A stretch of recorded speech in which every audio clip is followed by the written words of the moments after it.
Bien-aimé dans le Seigneur, je voulais partager euh, la parole de Dieu avec vous. Je viens pas ici parler de mon église ou de moi-même. Je viens parler de la part du Seigneur en tant qu'un des membres du corps de Christ. Mon nom c'est René Luchaka Chilombo. Je suis l'un des prédicateurs à Greater West Church, South London, à l'église évangélique de la grâce.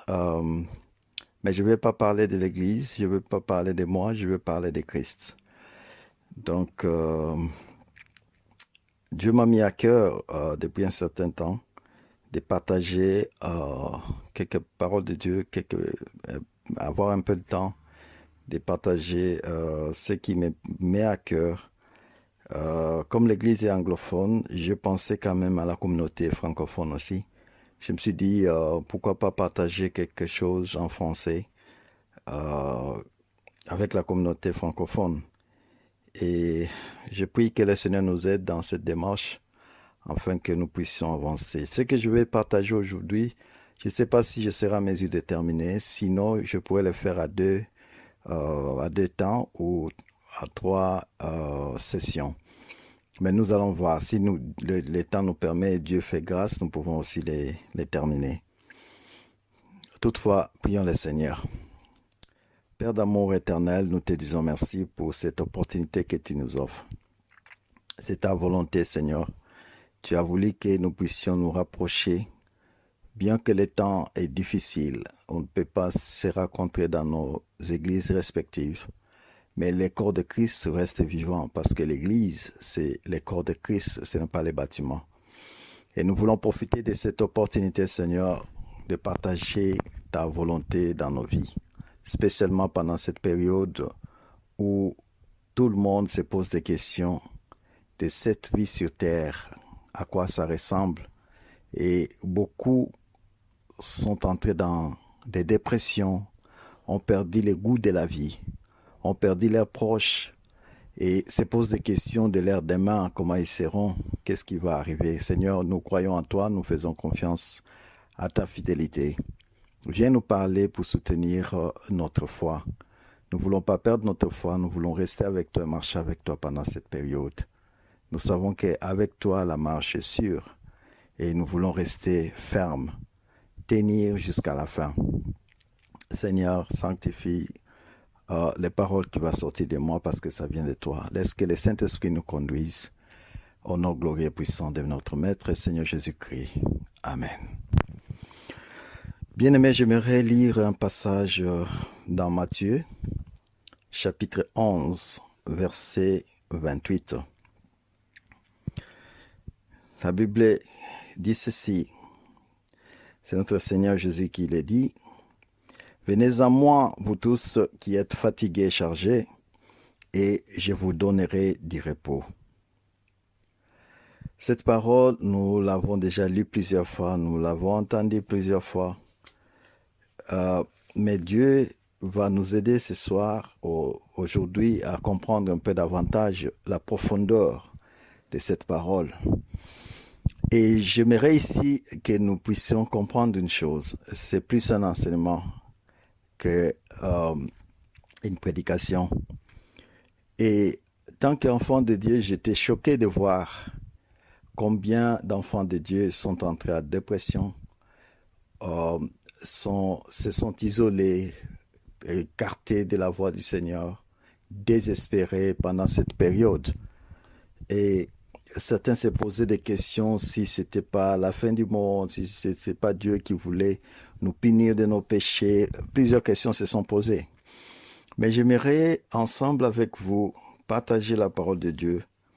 Nous allons plus rester dans Éphésiens. Nous allons partir par-ci par-là, mais nous allons nous baser plus dans Éphésiens, bien que nous avons lu Matthieu 11, 28.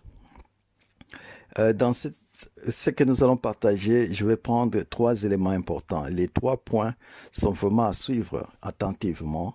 J'aimerais que vous notez cela. Le premier, c'est être assis. Le deuxième, c'est marcher. Et le troisième, c'est tenir ferme. Ces 3 points représentent les 3 étapes de la vie chrétienne. Parce que le thème même que nous allons explorer, c'est comment vivre sa vie chrétienne à tout moment de la vie, à chaque instant de notre vie. Comment vivre sa vie chrétienne? Comment nous pouvons vivre notre vie chrétienne dans la joie, dans l'espérance, sans inquiétude, quelles que soient les circonstances, même pendant cette pandémie de coronavirus, nous pouvons vivre notre vie chrétienne sans inquiétude. Alors j'aimerais ici développer ces 3 points très importants. Le premier point, c'est être assis. Être assis représente la position du croyant. Tant que chrétien, nous sommes assis. Un chrétien a toujours commencé sa vie par s'asseoir. Être assis représente la position du croyant ou du chrétien. Marcher parle de la vie du croyant dans le monde. Notre vie de tous les jours, ce que nous vivons, ce que nous rencontrons, ça trait à notre marche. Et le 3e point, tenir ferme, parle de l'attitude du croyant face à l'ennemi, à toutes ces manifestations sataniques, à toutes les œuvres des démons, de l'ennemi contre nous. Et une vie chrétienne doit correspondre exactement à la pensée de Dieu en toutes choses pour lui plaire. Quelles que soient les circonstances, notre vie a un seul objectif, plaire à Dieu. Que ce soit dans les bons, dans les mauvais moments, dans les difficultés ou dans les bonheurs, notre attitude, notre vie, notre être, nos pensées doivent correspondre exactement à la pensée de Dieu en toutes choses, puisque l'objectif c'est de plaire à Dieu, pas aux hommes.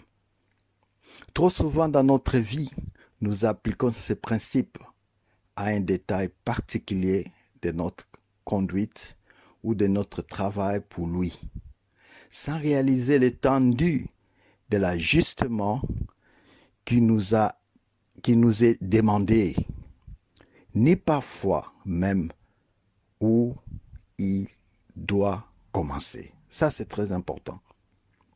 Mais Dieu mesure tout, du début à la fin, qu'après les perfections de son Fils, Dieu mesure tout du début à la fin, qu'après les perfections de son Fils. Les Écritures affirment clairement que la volonté de Dieu est de réunir sous un seul chef, le Christ. En lui, nous avons été mis à part. Je vais lire un passage dans Ephésiens chapitre 1, à partir du verset 7 jusqu'à 12. Il est écrit ceci. À lui, nous avons la rédemption par son sang, la rémission des péchés, selon la richesse de sa grâce, que Dieu a répandue abondamment sur nous par toute espèce de sagesse et d'intelligence, nous faisant connaître les mystères de sa volonté, selon les bienveillants desseins qu'il avait formés en lui-même, pour les mettre en exécution lorsque le temps serait accompli, de réunir toutes choses en Christ, celles qui sont dans les cieux et celles qui sont sur la terre. En lui, nous sommes aussi devenus héritiers, ayant été prédestinés suivant la résolution de celui qui opère toutes choses d'après les conseils de sa volonté, afin que nous servions à la louange de sa gloire, nous qui d'avance avons espéré en Christ. La lettre aux Éphésiens se divise en 2 parties. une partie doctrinale du chapitre 1er jusqu'au chapitre 3 qui traite principalement des grands faits de la rédemption que Dieu a accomplie pour nous en Christ. Et une partie pratique qui va du chapitre 4 au chapitre 6, qui nous présente ensuite les exigences de Dieu à la vie, à la lumière plutôt, de cette rédemption. Et les deux parties sont étroitement liées, mais nous verrons nous verrons qu'elles présentent des orientations différentes. Bien qu'elles soient étroitement liées, mais elles représentent des orientations différentes. Nous pouvons donc diviser l'épître aux Éphésiens comme sur la première partie doctrinale de 1 à 3, des chapitres 1 jusqu'à 3, et puis là, on a notre position en Christ. Parce que quand nous voyons au chapitre 1er, à partir du premier verset jusqu'au verset 3, il est dit ceci. Paul, apôtre de Jésus-Christ par la volonté de Dieu, aux saints qui sont à Éphèse et aux fidèles en Jésus-Christ. Donc nous sommes des fidèles en Jésus-Christ, bien que nous n'étions pas à Éphèse. Que la grâce et la paix vous soient données de la part de Dieu, notre Père, et du Seigneur Jésus-Christ. Béni soit Dieu, le Père de notre Seigneur Jésus-Christ, qui nous a bénis de toutes sortes de bénédictions spirituelles dans les lieux célestes en Christ. J'aime bien ce verset 3, quand le Seigneur dit qu'il nous a bénis de toutes les bénédictions. De toutes les bénédictions spirituelles dans les lieux célestes en Christ. Bien-aimés, nous devons savoir tout d'abord que nous sommes bénis de toutes les bénédictions spirituelles. Je suis étonné de voir que nous ayons la crainte aujourd'hui, en tant qu'enfants de Dieu. Et pourtant, nous avons une assurance que nous sommes bénis de toutes les bénédictions spirituelles. Et Dieu l'a fait sans notre consentement. Il nous a donné un don. Il l'a fait par amour pour nous. Et ça, il l'a fait pour que nous restions couverts de sa divinité. Et si nous allons un peu plus loin, il y a une partie pratique dans Éphésiens, à partir du chapitre 4 jusqu'à 6, comme nous avons dit, et qui présente ensuite les exigences de Dieu à la lumière de cette rédemption. Il nous a sauvés, il nous a bénis, et finalement, il y a des exigences de Dieu à la lumière de cette rédemption. Et c'est très important. Et les deux sont étroitement liés. Et nous devons comprendre que Dieu a permis que cela arrive pour son honneur. Et notre position en Christ, quand nous regardons dans le chapitre 1er là, au verset 21, chapitre 1er des Éphésiens, au verset 21, il est dit ceci.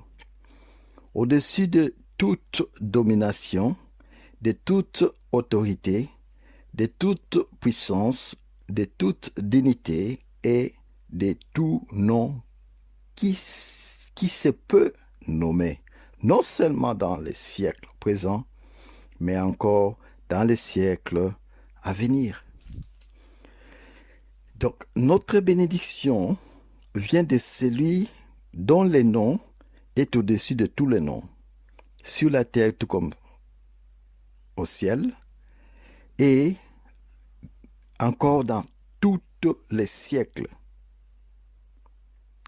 Il n'y aura aucune autorité au-dessus de Jésus-Christ. Et ici, nous voyons le mot-clé être assis. Le mot-clé, c'est être assis. Et spécialement, quand nous allons au chapitre 2 d'Éphésiens, Éphésiens chapitre 2, verset 6 et 7, il est dit ceci.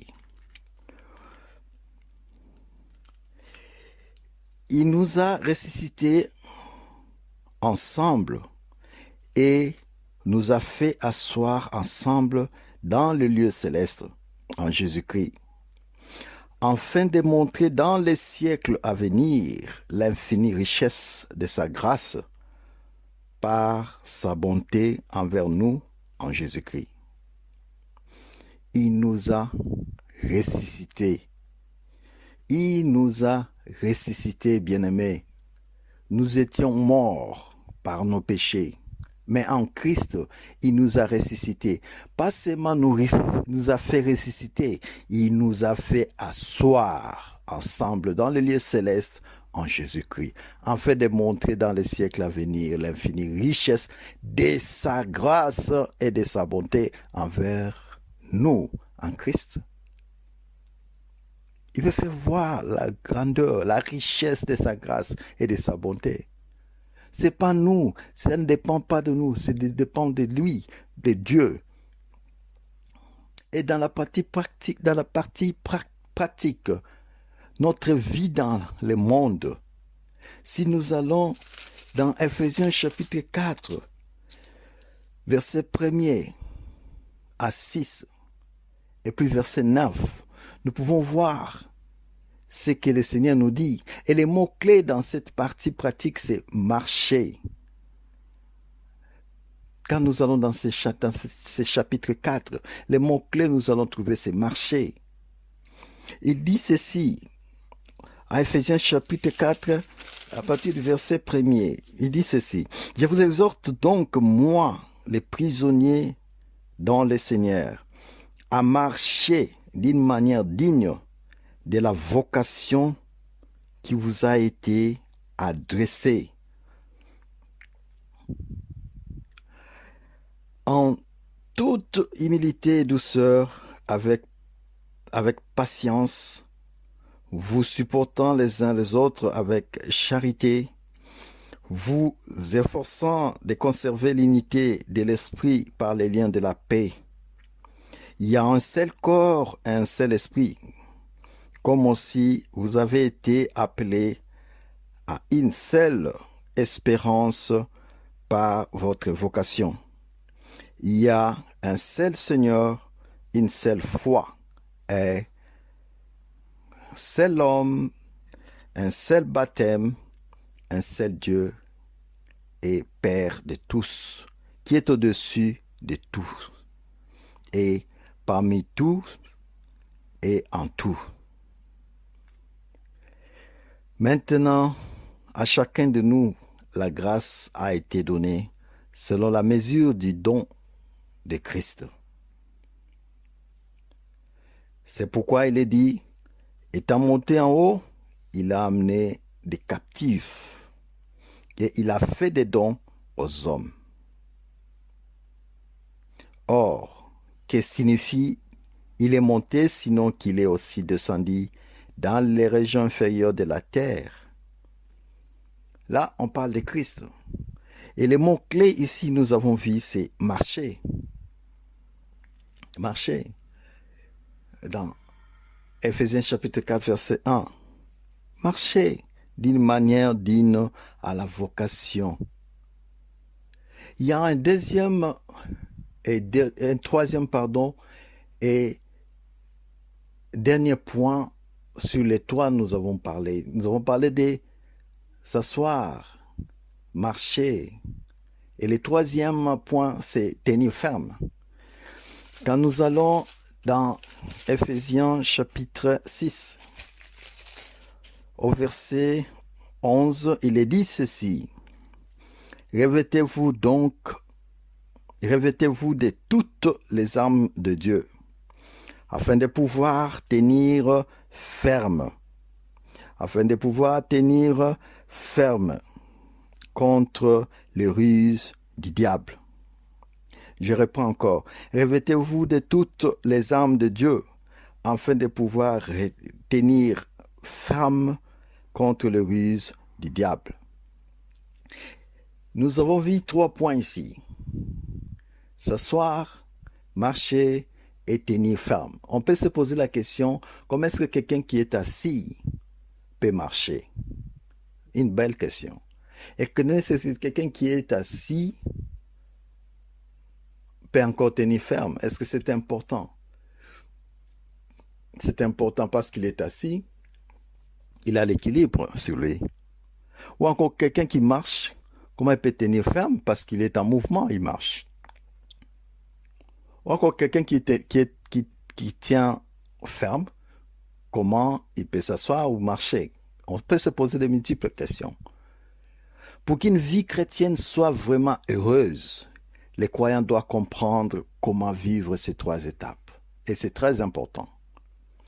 Car sa vie présente toujours ces 3 aspects. Et les 3 aspects sont d'abord, premièrement, devant Dieu, deuxièmement, devant les hommes, et troisièmement, devant les puissances de ce monde, ou les puissances sataniques, démoniaques. Et le premier aspect devant Dieu est lié au premier point de s'asseoir. L'aspect Dieu est lié à s'asseoir. Le deuxième point devant les hommes est lié au point marcher.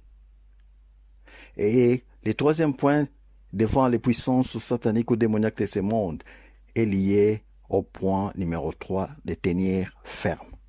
Et nous allons développer ça. Nous allons expliquer cela par la grâce de Dieu. Donc, nous voulons dire ceci. De toutes les épîtres de Paul, ça il faut le retenir, c'est dans Éphésiens surtout que nous trouvons les vérités spirituelles les plus profondes sur la vie chrétienne. C'est dans Éphésiens. Et j'aime bien Éphésiens aussi. Parce que nous trouvons les vérités spirituelles les plus profondes sur la vie chrétienne. Et un chrétien ne peut pas répondre aux exigences de Dieu s'il sous-estime l'importance de l'un d'entre eux. Car chacun d'eux est une sphère dans laquelle Dieu veut exprimer la gloire de sa grâce qu'il nous a accordée dans son bien-aimé. Comme il a dit dans Éphésiens chapitre 1, il a bien dit au verset 6, il dit ceci: à la louange de la gloire de sa grâce qu'il nous a accordée en son bien-aimé. En son bien-aimé, qui est notre Seigneur Jésus-Christ. Et nous devons comprendre ces choses. Être assis, c'est quoi? Éphésiens chapitre 1er, si nous lisons à partir du verset 17 jusqu'au verset 21, nous allons voir, il y a des choses merveilleuses là-bas.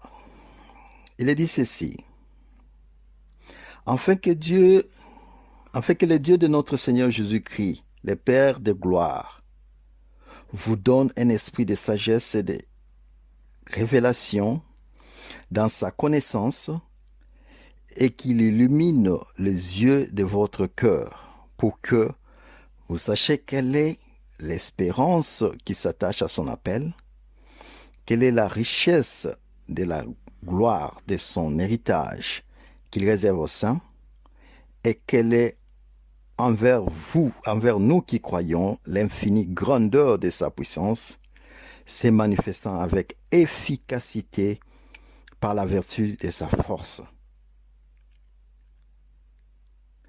Il a déployé en Christ, en le ressuscitant des morts et en le faisant asseoir à sa droite dans des lieux célestes, au-dessus de toute domination, de toute autorité, de toute puissance, de toute dignité et de tout nom qui ne peut nommer, non seulement dans les siècles présents, mais encore dans les siècles à venir. Et si nous lisons ce passage, nous voyons que ce passage montre que le Dieu de notre Seigneur Jésus-Christ, qu'il a ressuscité des morts, l'a fait asseoir à sa droite, dans les lieux célestes. Et il a expliqué qu'il est au-dessus de toute principautés, l'autorité que nous voyons sur cette terre. Nous voyons des gens qui décident au nom des autres. Mais Christ est au-dessus de cette autorité. Et de toute puissance, nous voyons des gens qui se croient puissants. Mais un jour, ils ferment leurs yeux, ils ne savent pas comment les ouvrir. Ils meurent parce qu'il y a une puissance qui est au-dessus de leur puissance. La souveraineté est au-dessus de toute souveraineté parce qu'il est le souverain primaire, le principal, celui qui est au-dessus de tous les souverains, au-dessus de tout nom qui peut se nommer, non seulement dans les siècles présents, mais encore dans les siècles à venir. Christ est assis à la droite. Et il n'y a pas seulement Christ qui est assis à sa droite. La Bible nous dit que Dieu nous a fait asseoir avec Christ ensemble dans les lieux célestes. Donc nous sommes, je dirais, des sans domicile fixe sur cette terre. Notre domicile n'est pas ici. Notre maison n'est pas ici, mais dans la gloire du Père. Et bien que nous sommes encore sur cette terre, mais nous vivons déjà dans les lieux célestes, parce que nous sommes assis avec Christ. Et celui qui est avec Christ, qui est assis dans la paix du Christ, ne peut pas avoir peur, ne peut pas laisser sa foi être bougée, bousculée, suite à ce qui se passe en ce moment. Parce que la Bible dit qu'il nous a fait ressusciter ensemble avec lui.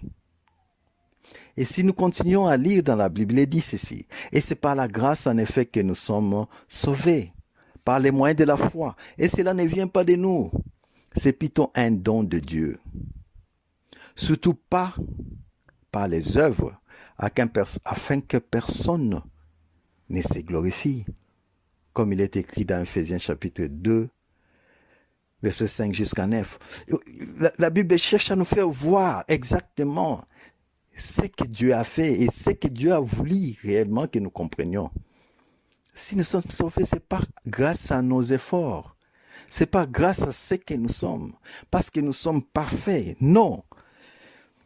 Mais c'est par grâce, simple grâce de Dieu, au moyen de la foi, parce que nous avons cru au Seigneur Jésus-Christ. Et nous l'avons accepté comme notre Seigneur et Sauveur personnel. Et la grâce de Dieu nous a sauvés.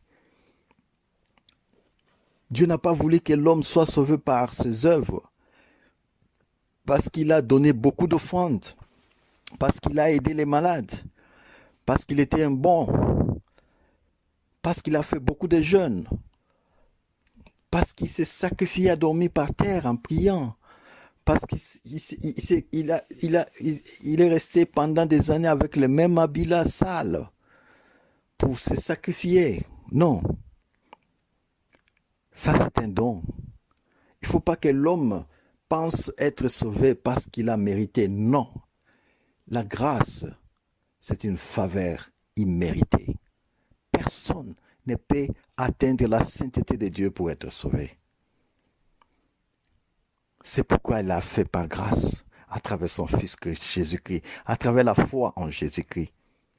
Et c'est là, la Bible dit clairement que ça ne vient pas de nous. Mais c'est un don de Dieu. Il nous a fait un don. Et nous devons comprendre cela. Si nous considérons, premièrement, les implications de ce mot, être assis, il révèle les secrets d'une vie céleste. Quand on dit le chrétien doit être assis, c'est déjà un secret révélé plutôt. Il révèle les secrets d'une vie céleste, notre vie, parce que nous sommes assis avec Christ dans les lieux célestes. Et la vie chrétienne ne commence pas par la marche, parce que nous avons parlé de 3 points, être assis, marcher et tenir ferme. La vie chrétienne ne commence pas par la marche. Parce que certaines personnes croient que pour que Dieu m'accepte, pour qu'il me pardonne, pour que je sois sauvé, il faut que je commence par des efforts. Non, il n'y a aucun effort à fournir. C'est par grâce et la foi en Jésus-Christ. La vie chrétienne commence par là. Être assis, pas par la marche. Être assis dans Christ. Être assis avec Christ dans le lieu céleste. Quand tu l'acceptes. Et la venue de Christ a marqué le début de l'ère chrétienne. Et il nous est dit de lui que, après avoir fait la purification des pécheurs, il est assis à la majestueuse divine dans les lieux très hauts, comme Hébreux chapitre 1er, verset 3 nous dit, il est assis dans la majestueuse divine dans des lieux très hauts. Beaucoup de chrétiens disent qu'il faut marcher pour atteindre le but. Comment est-ce qu'on peut être assis? Parce que notre but est d'entrer dans l'éternité, vivre éternellement avec Christ. C'est que nous devons marcher. Pourquoi nous devons commencer notre vie chrétienne en étant assis, en s'assoyant? Comment nous pouvons nous asseoir et atteindre le but? Il faut plutôt que nous marchions pour atteindre le but. Non, ce n'est pas ce que la Bible nous dit. Ou encore, comment pourrions-nous parvenir quelque part si nous ne marchons pas? Et pourtant, nous cherchons à atteindre la divinité, nous cherchons à atteindre la sanctification. Comment nous pouvons atteindre quelque part si nous ne marchons pas? Évidemment, c'est ça la chose étrange avec Dieu. C'est ça la chose étrange dans la christianité ou le christianisme. Le christianisme ne commence jamais par un grand faire, mais plutôt par un grand tout est fait. Je répète encore, la vie chrétienne ne commence jamais par un grand faire, mais plutôt par un grand tout est fait. C'est pas que je dois faire quelque chose de grand pour impressionner Dieu pour m'accepter, mais il y a un grand tout a été fait déjà. Tout est fait, un grand tout est fait qui doit commencer. Sur la croix, tout a été accompli. Jésus l'a dit, tout est accompli. Il n'y a pas une autre œuvre plus grande que l'œuvre de la croix.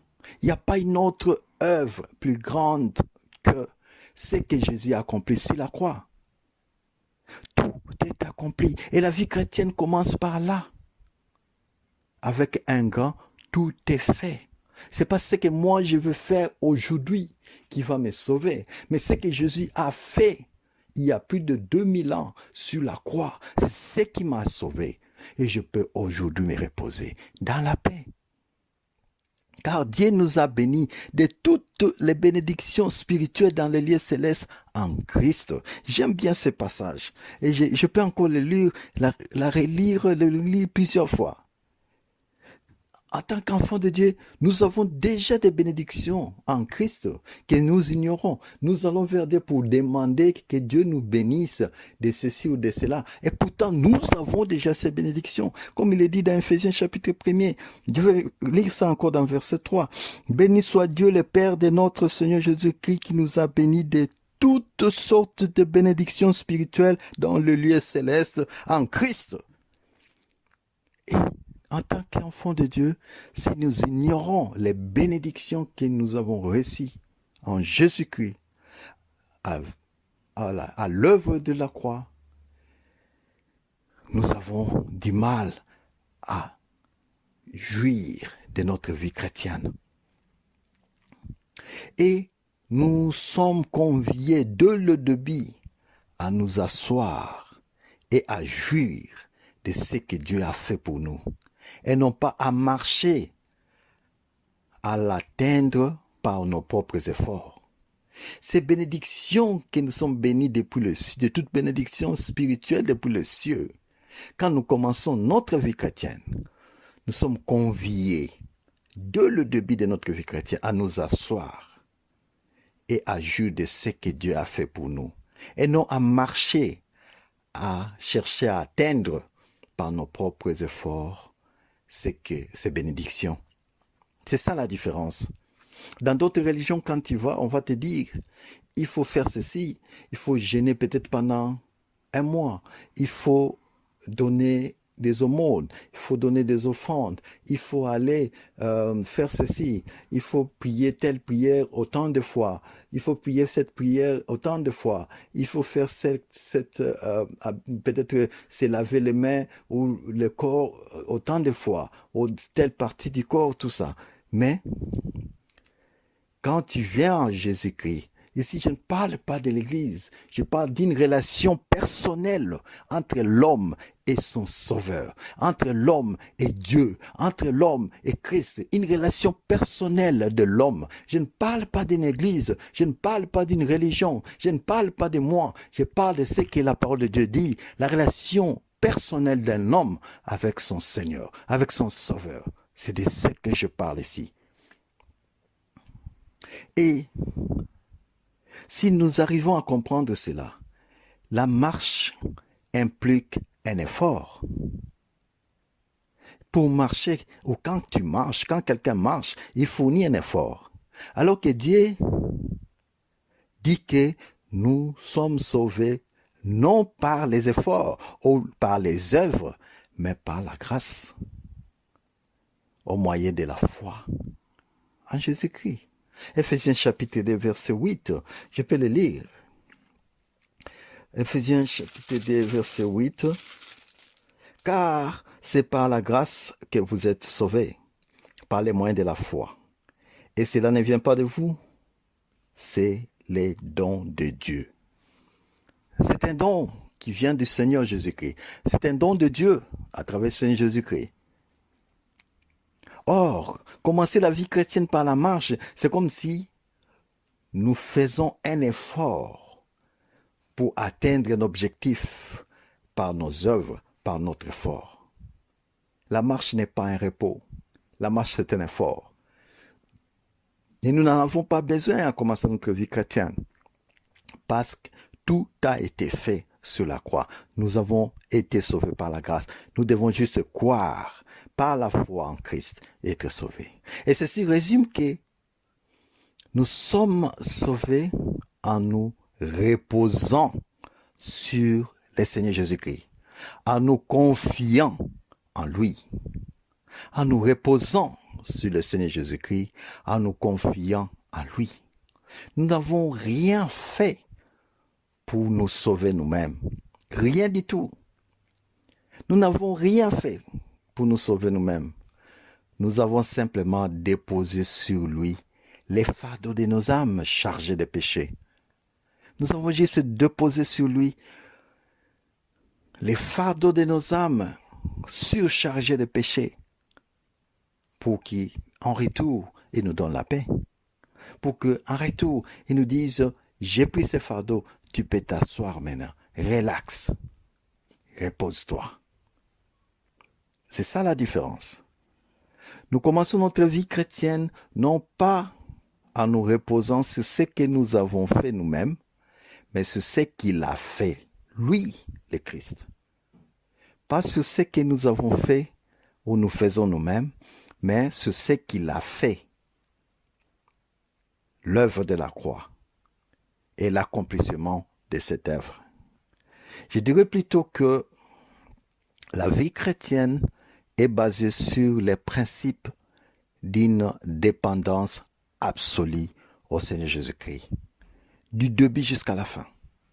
Je répète, la vie chrétienne est basée sur les principes d'une dépendance absolue au Seigneur Jésus-Christ, du début jusqu'à la fin.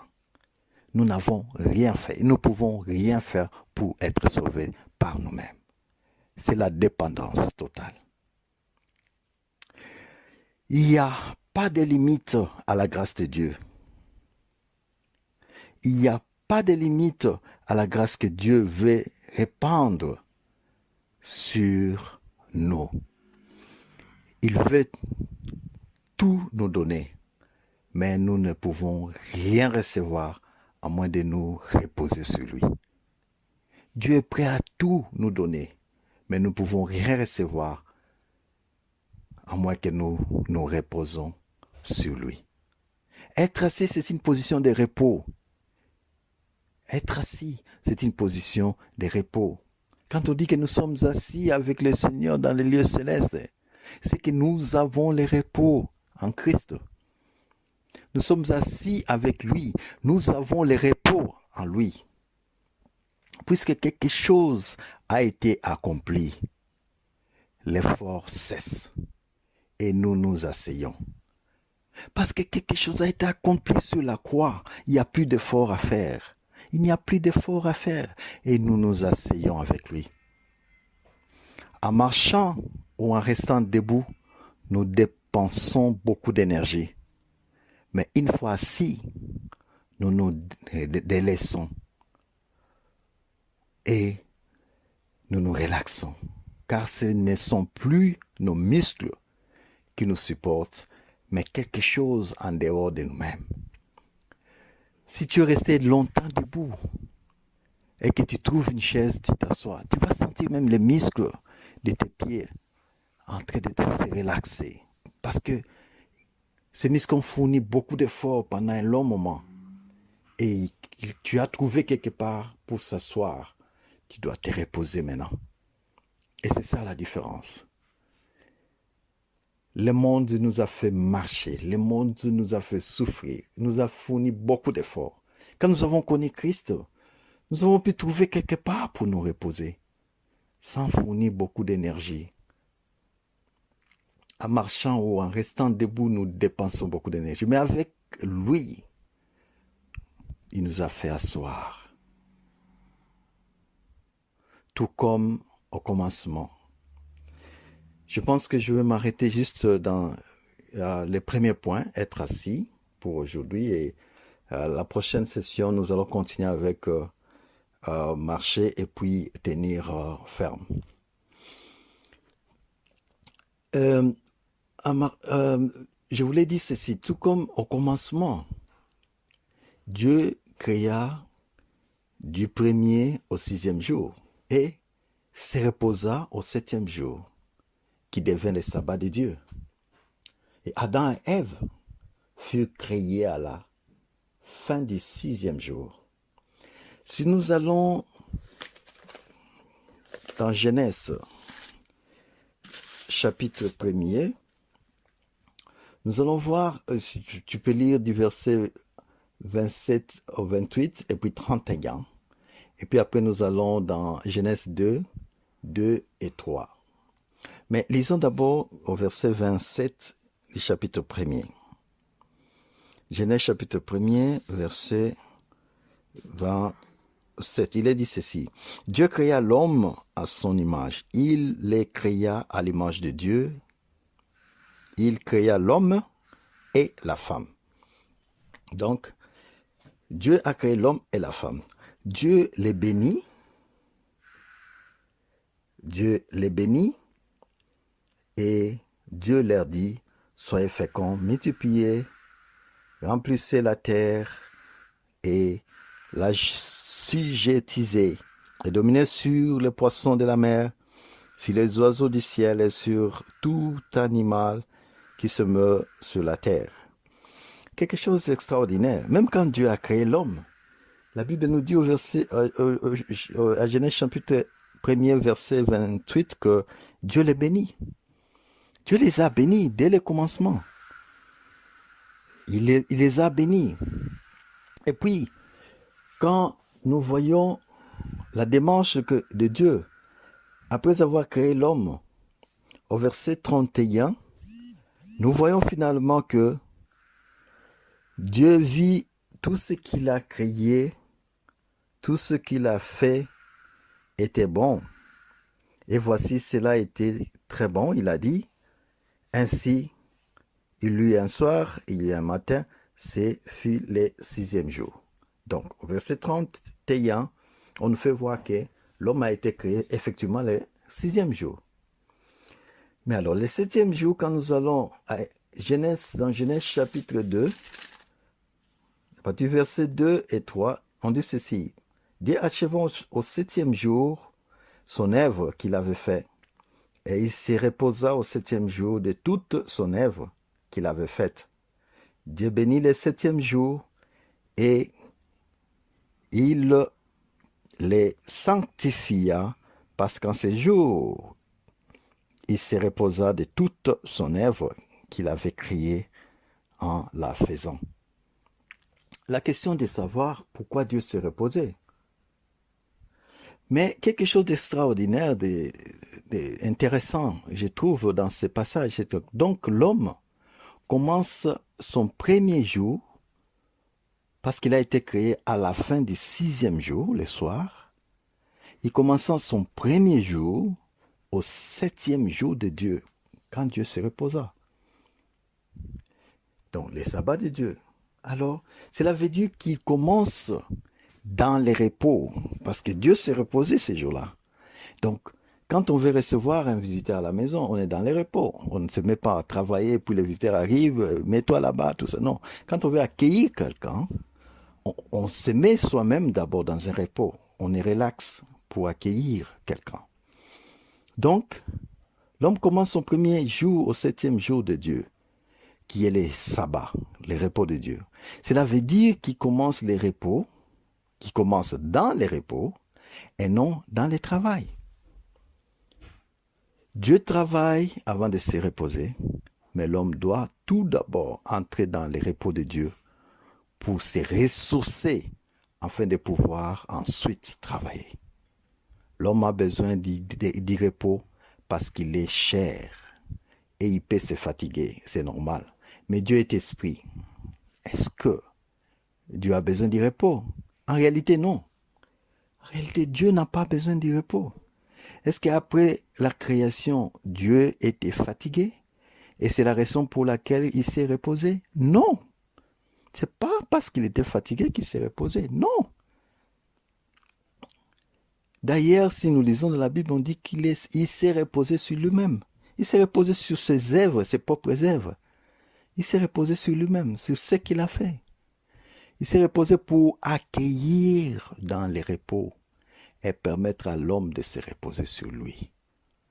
Si Dieu s'est reposé, le jour du sabbat, au septième jour, c'était pour accueillir l'homme dans les repos et permettre à l'homme de se reposer sur lui. Le Seigneur nous dit, mon Père agit jusqu'à présent. Moi aussi, j'agis. Jean chapitre 5, verset 17. Telles furent ses paroles jusqu'à la fin pour finir son œuvre expiatoire achevée. Il aurait pu pousser ce cri, tout est accompli. Il a dit tout est accompli dans Jean 19, verset 30.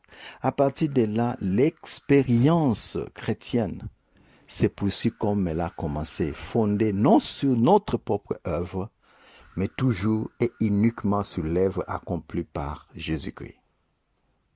Et ça, c'est la porte. Et ça, c'est la portée de l'œuvre accomplie. C'est ça, l'œuvre accomplie. Et c'est ça, l'évangile de Jésus-Christ. Nous avons même reçu le Saint-Esprit, non à cause de ce que nous faisons, mais à cause de la gloire ou de la glorification du Seigneur Jésus-Christ, en qui nous avons cru et nous avons été scellés. Ephésiens chapitre 1er, verset 13 nous dit ça. Il dit ceci. Ephésiens chapitre 1er, verset 13 nous dit ceci. Ainsi il y a eu un soir, Ephésiens chapitre 1er, verset 13, ok. En lui, nous aussi, après avoir attendu la parole de la vérité, l'évangile de votre salut, en lui vous avez cru et vous avez été scellés du Saint-Esprit qui avait été promis. Nous y sommes scellés du Saint-Esprit qui avait été promis en Jésus-Christ parce que nous avons cru, non parce que nous avons fait, mais parce que nous avons cru et la grâce a accompli. Et c'est très important, tant qu'enfant de Dieu, de comprendre cela. C'est là l'évangile du salut. Notre rédemption aussi est en Christ par son sang et non pas par nos sacrifices, par nos jeûnes, par nos offrandes ou autres efforts fournis. Non, la rédemption est par son sang. Et Dieu aime donner sans rien attendre en retour. Dieu n'a pas besoin de nous donner quelque chose pour que nous lui donnons quelque chose en retour. Ou il n'attend pas que nous lui donnons quelque chose avant de nous sauver. C'est juste par grâce, au moyen de la foi en Jésus-Christ. L'exemple de la parabole de l'enfant prodige nous montre ou nous offre une belle illustration dans Luc 15. Ce sont de vouloir donner et expérimentons combien Dieu aime donner. Je répète, cessons de vouloir donner et expérimentons combien Dieu aime donner. Ce sont de chercher à faire par nous-mêmes et nous découvrirons combien Dieu sait et peut faire. Cessons de vouloir cessons de chercher à faire par nous-mêmes et nous découvrirons combien Dieu sait faire et peut faire pour nous. Et ça, c'est très important. Laisse que Dieu nous aide, qu'il nous protège, qu'il nous donne la paix, que nous nous sentons vraiment assis dans le lieu céleste avec Jésus-Christ. Pendant cette période où tout le monde est agité, que nous ayons la paix qu'il nous a donnée parce que nous sommes assis avec lui. Nous allons nous arrêter ici et la prochaine séance, nous allons parler des marchés et puis tenir ferme. Que Dieu nous bénisse, que Dieu nous protège. Père éternel, laisse que cette parole puisse avoir une place dans nos cœurs, une assurance pour que nous sachions réellement que nous sommes assis. Et celui qui est assis est dans la paix. Et il relaxe, il a l'assurance. Nous sommes assis avec Christ dans les lieux célestes. Et pendant cette période, que nous ne puissions pas nous troubler, parce que nous sommes assis, nous sommes en repos.